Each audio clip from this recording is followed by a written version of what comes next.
Bienvenidos y bienvenidas a su programa Monseñor Romero y la misión del Evangelio. Un programa que lleva dos objetivos: conocer a Monseñor Romero y estudiar la Sagrada Escritura con un juicio crítico desde la teología de la liberación. Cada día tendremos un encuentro con Monseñor Romero y con el Dios de Jesús.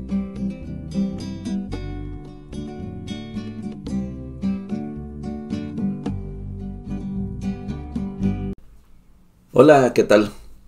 Este es su programa Monseñor Romero y la misión del Evangelio. Segundo domingo del tiempo ordinario. Es el año que vamos a estudiar el Evangelio de Marcos, pero la Iglesia tiene sus intenciones y su programa y nos incrusta de vez en cuando el Evangelio de San Juan. Vamos a tener una incursión de San Juan ahora que amerita mucha explicación para evitar quedar confundidos. Y en la primera parte, hablando de Monseñor Romero, escuchando a Monseñor Romero, hoy finaliza la catequesis sobre el bautismo del Señor, en esas tres grandes partes que hemos explicado. Hoy vamos a conocer la institucionalidad del bautismo católico. Cada iglesia tiene su propio bautismo, su propia fórmula, estilo, la ceremonia, somos distintos, pero hoy vamos a estudiar la institucionalidad del bautismo. En base a lo que hemos venido estudiando, sobre todo lo que estudiamos ayer, esa incorporación que hace la Iglesia de cualquier niño o adulto, porque no es obligación que nos bauticemos de niños, pero la mayoría nos bautizamos en la católica, nos bautizamos de niños. Alguien puede esperar y bautizarse grande. Somos incorporados al pueblo de Dios. Lo estudiamos ayer, espero que haya sido suficientemente claro. Nos incorporamos a el pueblo de Dios. Oigamos a Monseñor. En este ejemplo vemos la realidad del bautismo. Y cuando Juan Bautista, hablando de Cristo que pide el bautismo, les dice a sus penitentes: yo os bautizo con agua, pero ahora viene el que os va a bautizar en Espíritu Santo. Está declarando la función del bautismo cristiano.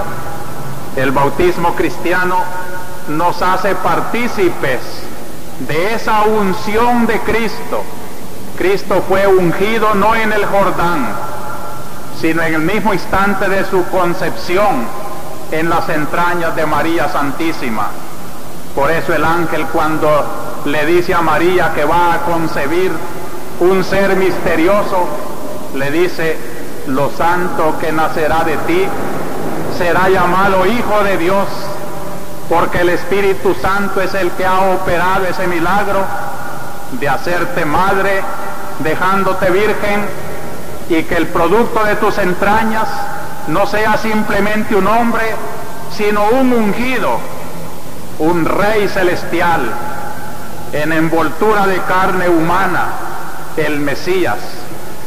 Ahora por eso la Iglesia se compara con María, porque así como María da a luz a un hombre que es al mismo tiempo un Dios, nuestra Madre Iglesia, siempre fecunda, da a luz en el bautismo. Por eso les decía, el misterio de la pila bautismal es el lecho donde nuestra Madre Iglesia me dio a luz, donde me hizo hijo de Dios, participante de la unción que Cristo traía para ser sacerdote, profeta y rey.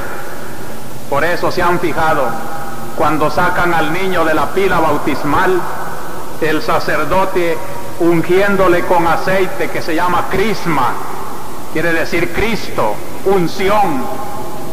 aceite de oliva mezclado con perfume de bálsamo, porque cuanto más precioso, eso debe significar la realidad mesiánica que está recibiendo esa criatura.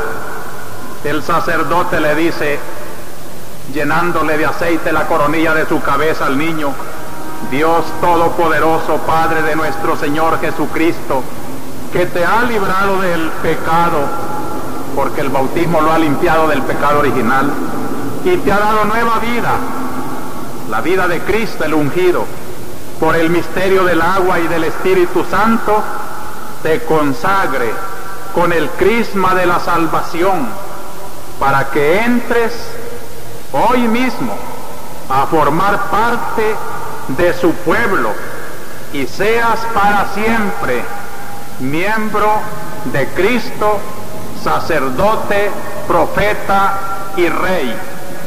¿Cuál es el resultado, queridos hermanos? El resultado es esta catedral llena de cristianos. El resultado es una diócesis.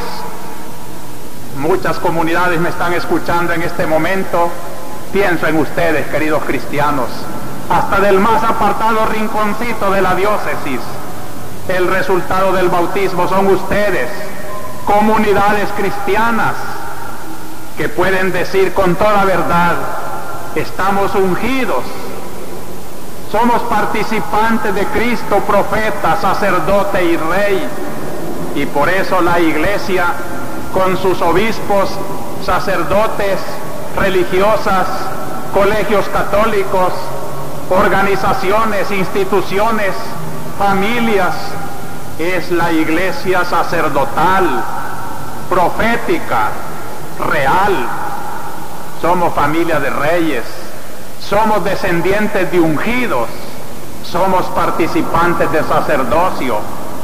Nuestra misión entonces como pueblo es enraizar estas tres cosas en nuestra familia, en el trabajo, en la oficina, en la política, en la sociología, en la profesión, en el mercado, donde quiera que va un bautizado, tiene que ser ahí realidad mesiánica que Cristo lleva hasta ese ambiente, y como Cristo lleva el compromiso de hacer presente esa dignidad salvadora que Cristo trajo al mundo.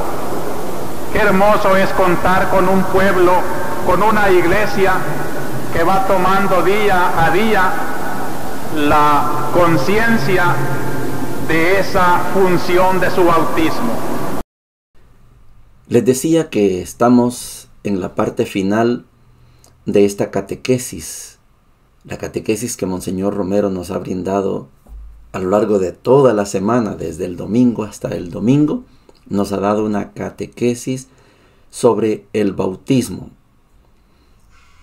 Como creo que en una ocasión recordará usted que les dije, esto no es una ocurrencia de Monseñor Romero, no es que él tuvo una idea, no funciona así la iglesia. La iglesia tiene todo bajo norma, todo está en el derecho canónico. El derecho es el que rige a la iglesia. Recuerde que la iglesia tiene dos instancias. Una es la instancia religiosa y otra es la instancia civil. Somos católicos del Salvador, sí, católicos del Salvador, pero también somos católicos del Estado Vaticano. Somos ciudadanos del Estado Vaticano. Por eso tenemos una bandera de la patria, en este caso azul y blanco, El Salvador, pero allá hay una bandera amarillo y blanco del Vaticano. Y ese Vaticano tiene su constitución política, podemos llamarle así, se llama derecho canónico. Ahí está definido, la última actualización de este derecho fue en 1983, igual que esta constitución. El nuevo derecho canónico ha tenido sus reformas y ahí tenemos la manera como debe comportarse. ¿Cómo es el rito en la Iglesia Católica? El rito del bautismo. Bueno, Usted viene y después de una formación X, algunas veces 3 domingos, algunas veces un fin de semana largo, un retiro, hay varias formalidades para hacer la preparación. Cuando usted ya fue preparado, papás y padrinos ya recibieron la formación, la catequesis, llega el día del bautismo. Y ordinariamente cuando la iglesia tiene su pila bautismal, otros no tienen pila bautismal, usan cualquier depósito de agua, se reúnen los que se van a bautizar, papás, padrinos y los niños, niñas. No sé si son chiquititos, me ha tocado algunas veces bautizar a mí gente ya de 12, 14 años, así es la voluntad de la familia. Se reúnen y empieza un interrogatorio, norma del sacramento. ¿Entienden lo que van a hacer? ¿Saben en qué consiste? Sí, padre. Han sido formados recientemente. Cuando llega, vamos a proceder pues el rito del bautismo. Destapen el pecho al niño, a la niña, y con la yema de los dedos se le unge con el aceite que se llama óleo de los catecúmenos. Aquí en el pechito se le pone una cruz con ese aceite. Se le da la bienvenida a la comunidad. Después viene ya el rito del agua. Los padrinos van a cargar al niño, no el papá y mamá, los padrinos, viendo para arriba al niñito. Ordinariamente usamos una concha del mar. Algunas veces se usa algo metálico parecido a la concha. Otros usarán un guacal, otros un pichel, una jarra, lo que sea. Pero se le va a rociar la parte de la coronilla a esa criatura, diciéndole: yo te bautizo en el nombre del Padre, del Hijo y del Espíritu Santo. Por cada mención, un chorro. Yo te bautizo en el nombre del Padre, un poquito de agua, en el nombre del Hijo, otro chorrito de agua, y en nombre del Espíritu Santo, 3 chorritos. Muy bien. Después de esto, el sacerdote, donde cayó el agua, esto dice el reglamento, en la coronilla, ahí se le unge con el aceite que se llama crisma. Eso que Monseñor Romero describe hoy como aceite de oliva con perfume de bálsamo.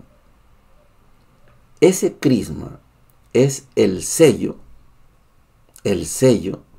para el bautismo.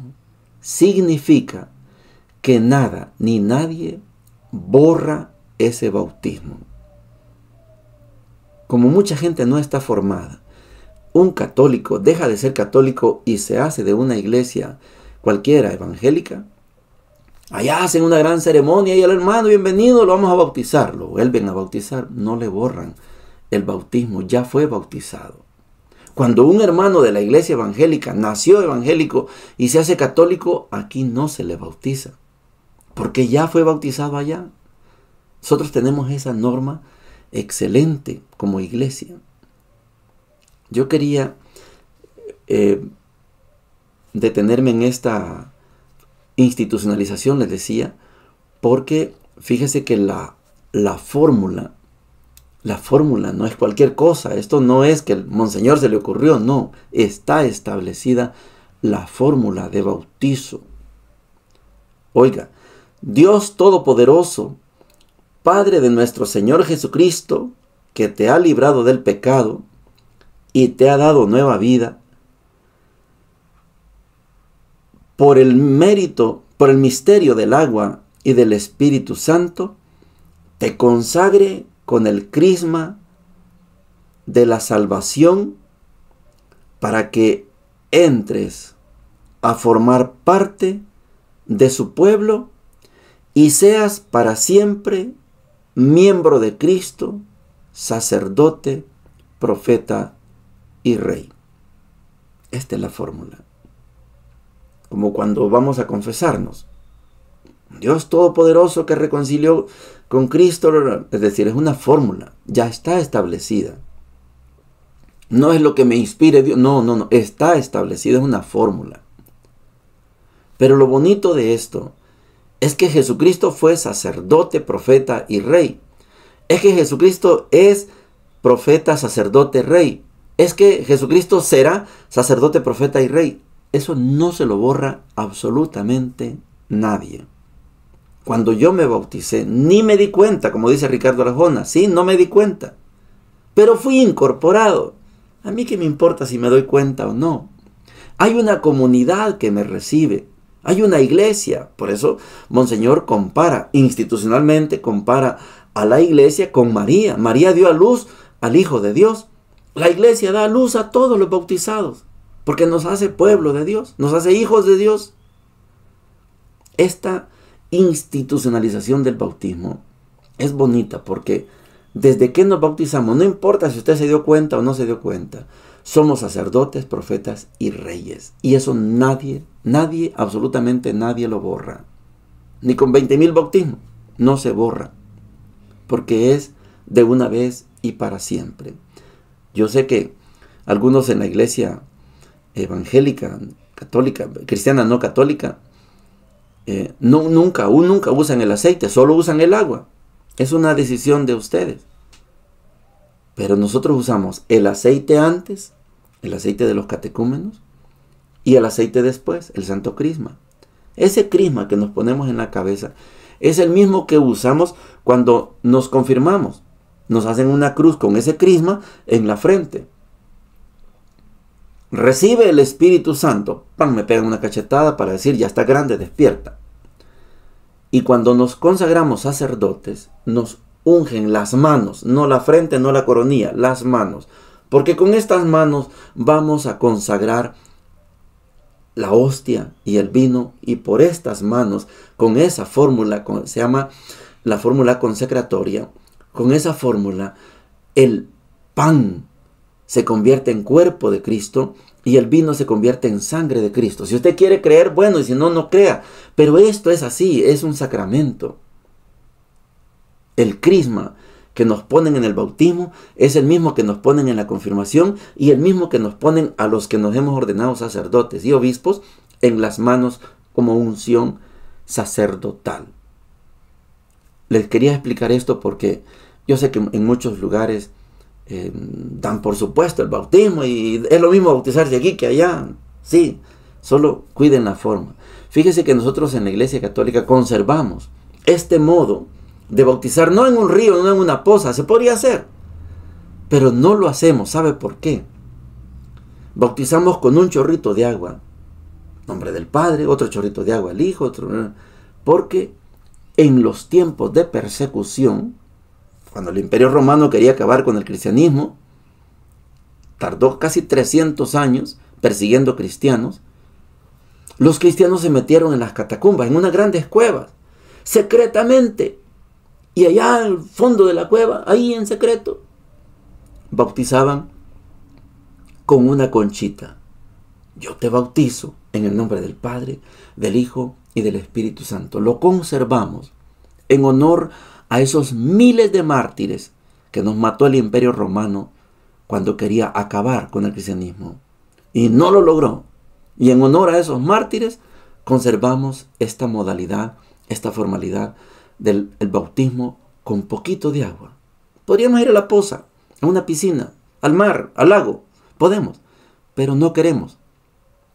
La fórmula la mantenemos al estilo de los cristianos de la catacumba. Me gusta cuando Dagoberto le preguntaban, ¿y usted es cristiano? Sí, yo soy cristiano catacumbero, decía, porque creía en esa iglesia de la catacumba, de la clandestinidad.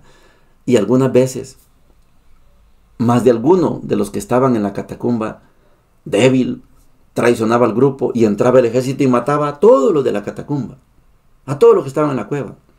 Muchos murieron así. Por eso, en honor a esos mártires, la iglesia conserva esta formalidad del bautismo. Espero que hayan disfrutado esta catequesis del bautismo porque creo que vale la pena saber que la iglesia no es inventora, no, todo está establecido. Aquí no hay libre voluntad. Ahí hágalo usted como quiera. No, tiene que hacerse como es, ¿verdad? Pero así es, la iglesia es una institución y cuida la institucionalidad. Por eso, cuando nosotros, ejemplo, chocamos contra la institución, la iglesia nos expulsa, nos saca, nos aparta, porque se conserva la institución. Yo fallé a mi voto de obediencia. Estoy fuera de la congregación. No estoy fuera de la iglesia, estoy fuera de mi congregación, porque así es la institución. En el año 2001, yo gasté un año de permiso en Panamá y tengo derecho a 3 años. Y el año 2001, el terremoto le botó la casa a mi mamá. Y yo pedí un segundo año para ir a reconstruir la casa de mi mamá. Y la congregación no me lo quiso dar. Le dije, adiós congregación, prefiero mi mamá. Y me vine a trabajar. Y la reconstruimos con mi hermano y otros hermanos, varios. Trabajamos, amigos. Y reconstruimos la casa de mi mamá. Y la congregación me expulsó. Fallé al voto de obediencia. Esta es la causa por la cual yo no estoy en la congregación. Pero la institución es institución. Yo sabía que eso podía pasar. Y yo hice opción por mi mamá. ¿De qué me sirve estar bien en mi congregación durmiendo calientito? Y mi mamá tenía una champa de lámina. No me dio la conciencia para eso. Me vine, trabajé en la alcaldía de mi pueblo, Armenia, con ese dinerito que ganaba en la alcaldía, más algunas ayudas, qué sé yo, y mi hermano trabajando, compramos las bolsas de cemento, ladrillo, y armamos la casa. Mi mamá murió en casa propia, reconstruida. La institución se respeta. Por eso yo propuse que estudiáramos el bautismo, que es uno de los grandes problemas que tenemos con la iglesia evangélica, de no, que nosotros bautizamos como Jesús. No, ya estudiamos que son 2 formas diferentes. Aquello era una epifanía, que Cristo debía pasar, que se manifestara el cielo. Esa es decisión de Él. Yo no voy a ir al Jordán a que se haga una epifanía, porque yo no soy hijo de Dios como lo fue Jesús. Yo me hago hijo de Dios cuando me bautizo. Bueno, vamos a las lecturas de hoy. Muy complicada la lectura del Evangelio. Voy a tratar de dedicarle más tiempo al Evangelio que a las otras lecturas, porque yo sé que algunos de ustedes no van a estar de acuerdo con lo que yo voy a decir este día, pero quiero decirlo. Isaías 62, del 1 al 5, dice lo siguiente: por amor a Sión no me callaré, por amor a Jerusalén no descansaré, hasta que irrumpa su justicia como una luz radiante y su salvación como una antorcha encendida. Las naciones contemplarán tu justicia y todos los reyes verán tu gloria, y tú serás llamada con un nombre nuevo puesto por la boca del Señor. Serás una espléndida corona en la mano del Señor, una diadema real en las palmas de tu Dios. No te dirán más abandonada, ni dirán más a tu tierra devastada, sino que te llamarán mi deleite y a tu tierra desposada. Porque el Señor pone en ti su deleite y tu tierra tendrá marido. Como un joven se casa con una joven, así te desposará el que te reconstruye. Y como la esposa es la alegría de su esposo, así serás tú la alegría de tu Dios. Palabra de Dios. Te alabamos, Señor. Pocas palabras. Isaías son 3 libros: Proto, Deutero y Trito. Primero, segundo y tercer Isaías. El primer Isaías del 1 al 39, el segundo Isaías 40 al 55 y el tercero 56 al 66. Estamos leyendo el 62. El primer Isaías describe la situación que está pasando. No deberían hacer eso porque se va a enojar el Señor y los va a castigar. Lo hicieron y Dios permitió que Babilonia se los llevara al exilio. Estando en el exilio se escribe el segundo evangelio, el segundo Isaías. Ese segundo Isaías describe la esperanza que el pueblo debe tener. No tengan pena. Estamos en la esclavitud, pero va a venir el libertador. Y aparece un libertador en ese momento temporal, Ciro, rey de Persia, emperador de Persia, que los libera. Y el tercer Isaías es el profeta de la restauración. Ya no van a ser abandonados. Volverán a tener a Dios como marido. Volverán a vivir la fiesta. La segunda lectura Está tomada de la primera carta a los Corintios, capítulo 12, versículos del 4 al 11, y dice lo siguiente: Hermanos, ciertamente hay diversidad de dones, pero todos proceden del mismo Espíritu. Hay diversidad de ministerios, pero un solo Señor. Hay diversidad de actividades, pero es el mismo Dios el que realiza todo en todos. En cada uno, el Espíritu se manifiesta para el bien común. El Espíritu da a uno la sabiduría para hablar, a otro la ciencia para enseñar, según el Espíritu, a otro la fe, también en el mismo Espíritu. A este se le da el don de curar, siempre en ese único Espíritu. A aquel el don de hacer milagros, a uno el don de profecía, a otro el don de juzgar sobre el valor de los dones del Espíritu, a este el don de lengua y a aquel el don de interpretarlas. Pero en todo esto es el mismo y único Espíritu el que actúa, distribuyendo sus dones a cada uno en particular como Él quiere. Palabra de Dios, te alabamos, Señor. Recordemos, hemos estudiado a San Pablo y sabemos que la primera carta a los Corintios que hemos leído hoy es original, sí, es de Pablo. Pablo tiene una experiencia de Jesucristo según los hechos en el camino a Damasco, según la carta a los Gálatas y Efesios y Corintios, por una revelación divina, por un encuentro, una experiencia personal. En todo caso, Pablo, que es un fariseo, comprende que allá no está el Espíritu, aquí sí está el Espíritu. Y la descripción que nos hace es esa conciencia de cómo Dios es libre de darnos a cada uno lo que creamos que podemos manejar. ¿Qué puede manejar usted? La capacidad de enseñar le da la ciencia. La capacidad de catequizar, de ilustrar, le da la fe. La capacidad de comunicarse con muchos le da el don de lenguas. Y al otro para que se la interprete. Una cantidad de dones, una cantidad de trabajos y de funciones, pero un solo Espíritu. Esto es lo que importa de esta carta a los Corintios. El tema del don de lenguas es un tema complicado. Yo solo les puedo decir que este tema de las lenguas, para los que lo han estudiado a cabalidad, es un tema de comunicación, no un tema de privilegio. No quiero que me vayan a acusar ustedes de algo. Yo hablo español y mi sacerdote habla español. ¿Para qué necesito el don de lenguas? Si nos entendemos. Bueno, pero yo voy al África y no sé el idioma. Bueno, Dios te va a dar, sí, el don de lenguas. Vas a hablar en africano. Por ahí va la cosa, pero hay gente que cree en el don de lenguas es hablar raro. Y yo he ido a muchos cultos. Y dice que está hablando en lengua. Yo eso no llego hasta ahí, no le veo la lógica.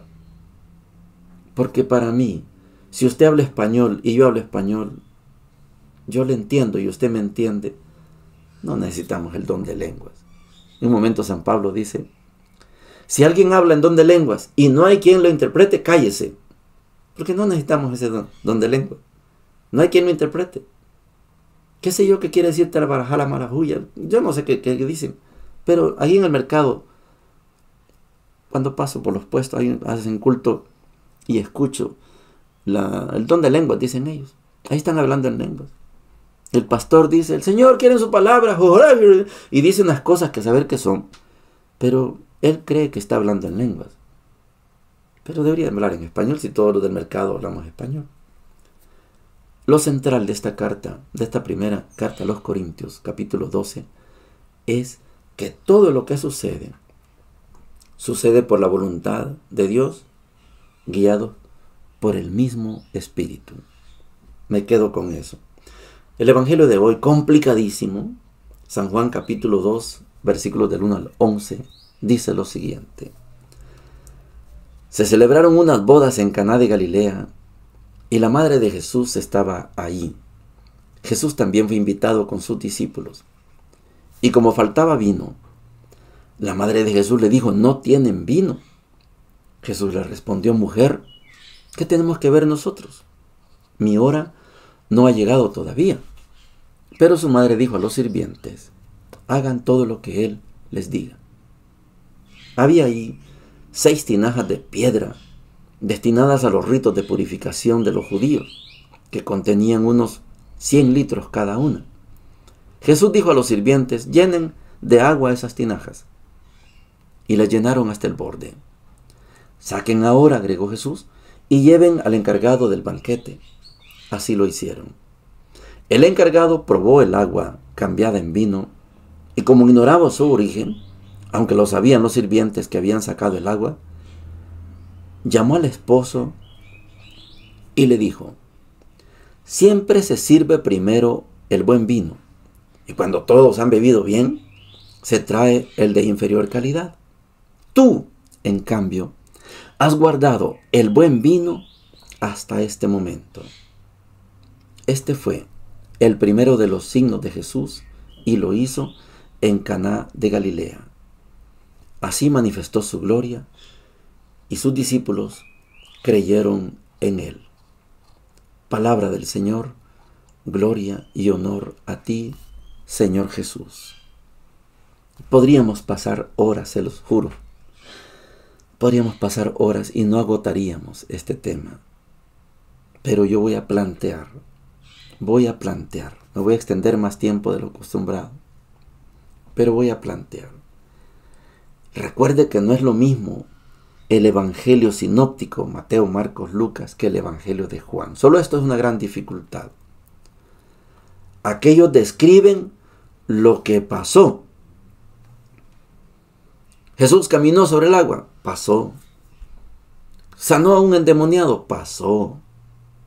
El evangelio de Juan, perdón, pero no pasó. Es que eso es una cosa bien complicada.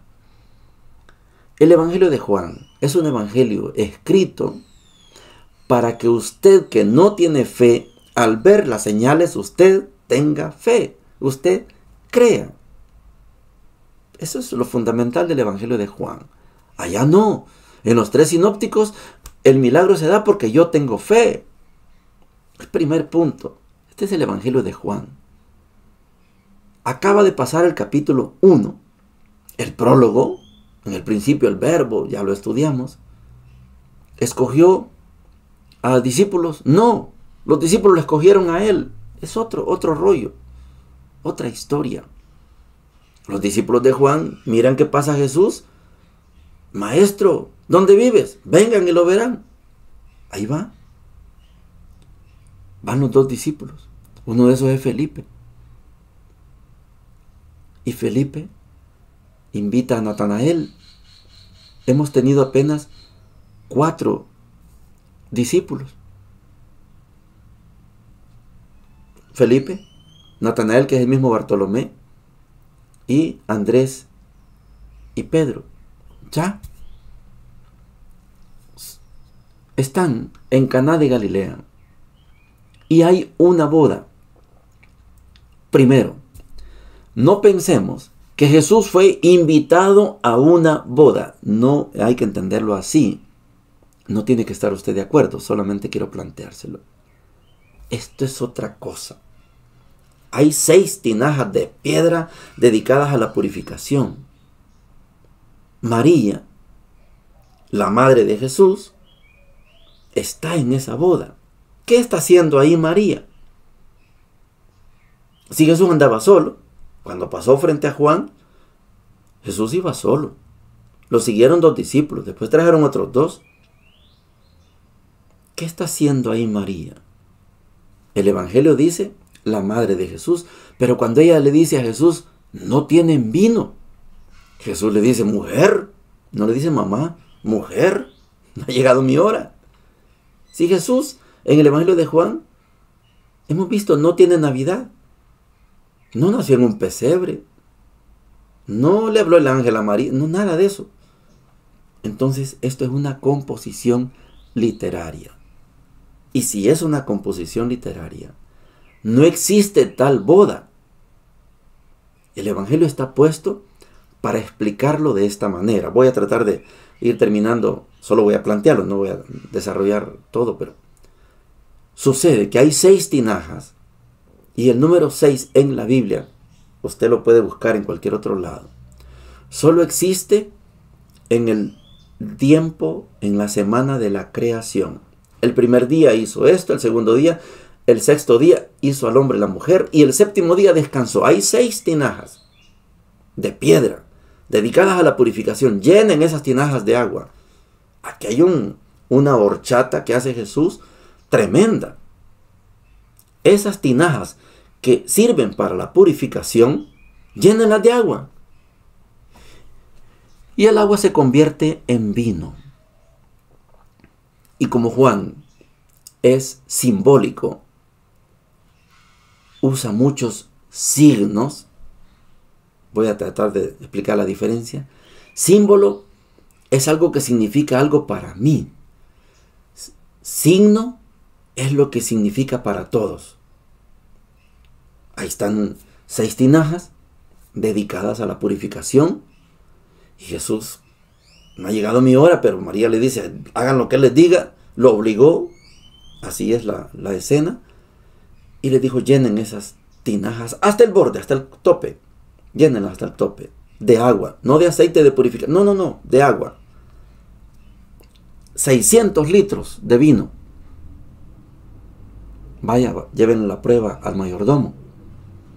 Es el mejor vino. Bueno, esto, número 6, significa que Juan está diciendo, Jesús comienza una nueva creación. Eso es Juan. Es una nueva creación. Es el capítulo 2 del Evangelio. Apenas va en el capítulo 2. Y hace el primer signo, no símbolo, el primer signo. Para todos significa lo mismo. Esas bodas no es que a Jesús lo invitaron, no. La boda es Jesús el novio y el pueblo es la novia. Yo sé que cuesta dar el salto.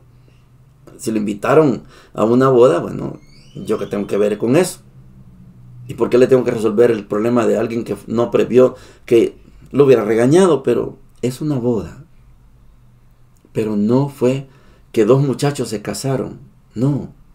El Evangelio de Juan lo presenta como una boda en Caná de Galilea, allá, en lugar pagano. Allá sucedió esto. Fue la primera señal. Mire, vamos a concluir.